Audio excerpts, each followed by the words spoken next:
बम बम बोले दोस्तों। मेरा नाम नील है। मैं 16 साल का हूँ। कहते हैं जो प्राकृतिक ने हमें दिया है, हमें उसे निस्वार्थ तरह से अपनाना चाहिए। चाहे वो शरीर हो में कोई कमी हो या मौसम में या इंसान के व्यवहार में। हमें जो जैसा मिला है उसे वैसे ही अपनाना चाहिए और भगवान के दिए दिए हुए नेचर को कभी भी गलत नहीं बोलना चाहिए। मैंने ऐसी ही गलती कुछ 2 साल पहले की थी। मुझे भगवान के बनाए हुए कुछ चीज़ें ज़रा भी पसंद नहीं थी। जैसे 4 मौसम जो अच्छे लगते हैं, उनके लिए पूरा साल इंतज़ार करना और जो पसंद नहीं आते, उनका जल्दी जाने का नाम ना लेना। जैसे गर्मी और उसकी किरणें, मुझे ज़रा भी पसंद नहीं थी। मैं काफ़ी अच्छी फैमिली से था। एसी तो मेरे पेरेंट्स ने मुझे मेरे कमरे में अलग से ही लगवा के दे रखा था, पर मैं पढ़ाई के चलते हॉस्टल में रहता था और स्कूल के लिए मुझे कई किलोमीटर तक चलना पड़ता था। हॉस्टल में काफ़ी अच्छी फैसिलिटी दी हुई थी, पर घर जैसा सुकून कहाँ। मुझे गर्मी ज़रा भी पसंद नहीं थी। मैं बहुत गोरा-चिट्टा था। सर्दियों में मेरा रंग और निखर जाता था, पर वहीं गर्मियों में जब मैं बाहर निकलता तो मेरी त्वचा जलने लग जाती थी और मैं काला पड़ जाता था। कहीं काले, कहीं गोरे, ऐसे शरीर पर दाग पड़ जाते थे। कई बार भी चैन नहीं मिलता था।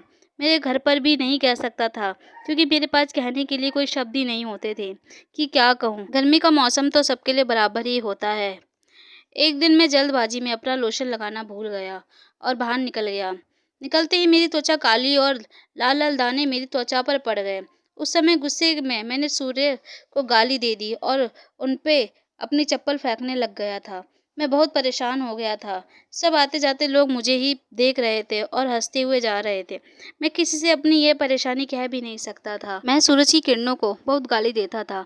उसे मन ही मन में कोसने लगा था कि ये कब जाएगी, ये मेरी ज़िंदगी में आखिर क्यों है? सब लोग इससे परेशान हैं। यह किसी का पेट खराब कर देती है गर्मी, तो किसी को लू लग जाती है। शरीर में पानी की कमी हो जाती है। ऊपर से बदन भी चिपचिपा रहता है। मनुष्य ये कब जाएगी? किसी का भी पढ़ाई में मन नहीं लगता। ना कोई जल्दी से गर्मी में घर से बाहर निकलता है।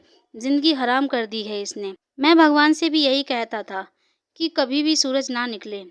फिर कुछ ऐसा हुआ जो मैंने कभी भी नहीं सोचा था। एक दिन मैं फिर से रात को सूरज को गाली देकर सोया। कुछ 10 का टाइम हो रहा था। जब मैं दोबारा उठा तो रात ही हो रही थी और 2 का टाइम था। फिर न जाने मेरा बदन इतना क्यों दर्द कर रहा था, जैसे कितने टाइम से मैं सो रहा हूँ और घड़ी में तो अभी 2 ही बजे थे।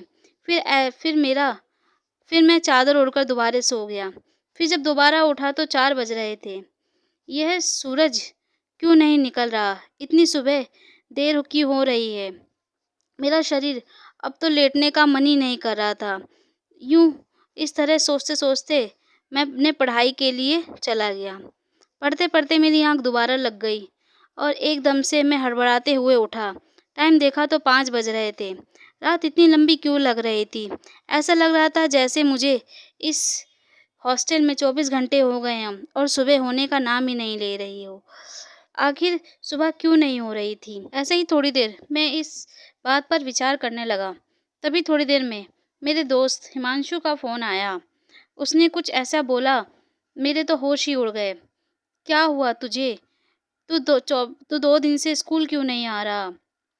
2 दिन? ये क्या बोल रहा है तू? कब से जगा हुआ हूँ और अभी तो रात के 9 बजे हैं। तू इतनी रात में स्कूल में क्या कर रहा है? वह बोला, तेरा दिमाग तो ठीक है। एक तो तू 2 दिन से स्कूल नहीं आ रहा, ऊपर से बहकी-बहकी बातें कर रहा है। सुबह के 9 बजे हैं। मैं इस वक़्त स्कूल में पढ़ रहा हूँ और सब क्लास में बैठे हैं। टीचर ने ही मुझे तुझे फ़ोन करने के लिए कहा था। ये सब क्या हो रहा है? मैं तो कमरे में ही हूँ और कमरे से बाहर देख रहा हूँ। रात ही हो रही है। कमरे के बाहर निकल कर देख, उसने कहा। पर जब मैंने बाहर निकल कर देखा तो आदमी चल रहे थे। सड़क पर सब्जी वाले सब्जी बेच रहे थे। कोई अपने काम पर जा रहा था। सब बिल्कुल वैसा का वैसा ही था, जैसा रोज़ होता है। पर इतनी रात में क्यों? मैंने हिमांशु को फिर से फ़ोन लगाया और कहा, स्कूल की छुट्टी होने के बाद मेरे पास आना।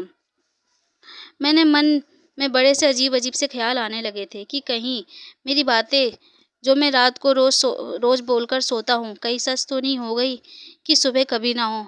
पर सबको सूरज दिख रहा है तो मुझे क्यों नहीं? अगर ऐसा ही चला तो मुझे सूरज कभी नहीं दिखेगा, तो मैं कभी भी कुछ भी सही समय पर नहीं कर पाऊँगा, ना खाना-पीना, ना पढ़ाई। पर ऐसा आखिर कैसे हो सकता है? नहीं, यह सब सच नहीं है। मेरे मन में बहुत सारे सवाल थे और इसका जवाब मुझे कहाँ मिलेगा पता नहीं। क्या सच में मेरे साथ ऐसा हो रहा था? सबको सूरज दिख रहा था और मुझे नहीं? कहीं मैं सपना तो ही नहीं देख रहा? मैंने अपने आप को चुटकी काटी, पर ये सब सच था। थोड़ी देर में हिमांशु भी आ गया। मैंने उसके आते ही गले लग गया और कहा, भाई ये सब क्या हो रहा है मेरे साथ? मुझे सूरज क्यों नहीं दिखाई दे रहा और ना उसकी किरणें मुझ पर पड़ रही हैं? ऐसा क्यों हो रहा है? कहीं मैं पागल ना हो जाऊं? तू ही तो रोज रोज सुबह उन्हें गाली देता था, मनुष्य कहता था। सूरज की जरा सी भी किरणें अगर तुझ पर पड़ जाती तो तू पागल सा हो जाता था। तेरे लिए तो ये सब अच्छा ही है। नहीं हिमांशु, अगर मैं कभी भी सूरज को नहीं देख पाऊंगा तो मेरी जिंदगी में हड़कंप मच जाएगा। ना सही से उठना, ना खाना पीना, ना पढ़ना लिखना। मेरी ज़िंदगी पूरी अंधकार से भर जाएगी। आज मुझे सूरज की अहमियत का पता चल रहा है, जब मुझे इस अंधकार में जीना पड़ रहा है। ऐसा लग रहा है कि मैं अंधा हो गया हूँ और मैं अब ज़िंदगी में कभी भी उजाला नहीं देख पाऊँगा। जो भगवान और नेचर हमें देते हैं, हमें उसे बिना किसी नुक्स निकाले उसे खुशी-खुशी अपनाना चाहिए। वक़्त-वक़्त पर वैसे भी मौसम तो बदलते ही रहते हैं। मैंने बहुत बड़ी गलती की है। मैं अब क्या करूँ? भाई, मुझे कुछ समझ नहीं आ रहा है। हिमांशु बोला, शायद भगवान ने तुझे सबक सिखाना चाहते थे, इसलिए वो तेरी ज़िंदगी में अंधकार लाए हैं। अब सब कुछ जो तेरे साथ ये सब कुछ हो रहा है, वो अपने पेरेंट्स को बता दिए। मैंने ज़रा भी देर नहीं की और माता-पिता को फ़ोन कर दिया। मेरे माता-पिता को भी यकीन नहीं हो रहा था कि मैं सच में सूरज नहीं देख पा रहा था। उन्होंने ज़रा देर नहीं की और पंडित को पास गए और सब कुछ बता दिया। उन्होंने कहा, सब आपके बेटे की जुबान की वजह से हुआ है। उसने अपने मन ही मन में सूरज देवता को इतनी गाली दी कि उन्होंने उससे ही अपनी किरणें छीन ली। अब तो बस एक ही उपाय है, अगर सफल हो गया तो सही, नहीं तो जीवन भर उसे ऐसे ही जीना पड़ेगा। मैंने जब अपने पेरेंट्स से ये बात सुनी तो मुझे आज अपनी किए पर बहुत पछतावा हो रहा था कि मैंने एक बार भी अपने पेरेंट्स के बारे में नहीं सोचा। आखिर में उनकी इकलौती संतान थी। अब तो पंडित और सूरज देवता के हाथों में ही सब था। मेरे पेरेंट्स ने यज्ञ करवाया। मैंने मैं मन ही मन में उनसे माफ़ी मांगने लगा। अपने किए पर बहुत शर्मिंदा हो रहा था और ये सोच रहा था कि शायद यज्ञ से सब ठीक हो जाएगा। और यज्ञ तो सफल हो गया और फिर जब रात हुई तो मैं सोने के लिए चला गया। आज की रात मेरे पेरेंट्स भी मेरे साथ सो रहे थे। सूरज जब सुबह हुई तो सूरज की किरणें सबसे पहले मुझ पर ही पड़ी और उसे ही देखकर मैं खड़ा हुआ। मुझे यकीन नहीं हो रहा था कि सूरज की किरणें आखिर मुझे दिख रही थी और मैं ज़ोरों-ज़ोरों से चिल्ला रहा था। मेरी खुशी का तो कोई ठिकाना ही रहा था। मैंने सूरज देवता को थैंक्स बोला और आज सच में मुझे उनकी वैल्यू समझ आ गई थी। अंधकार कितना भी घना क्यों ना हो, सूरज की किरणें उसे हटा ही देती हैं। अब मेरी ज़िंदगी में मेरे जीवन की एक नई शुरुआत हुई थी। मैं अब से रोज़ सूर्य देवता को नमन और नमस्कार करता हूँ। मैं नीता आपसे विदा लेती हूँ, फिर मिलूँगी अगली कहानी में। अगर आपको मेरी कहानी अच्छी लगी हो तो प्लीज़ मेरे चैनल को सब्सक्राइब कीजिएगा। धन्यवाद।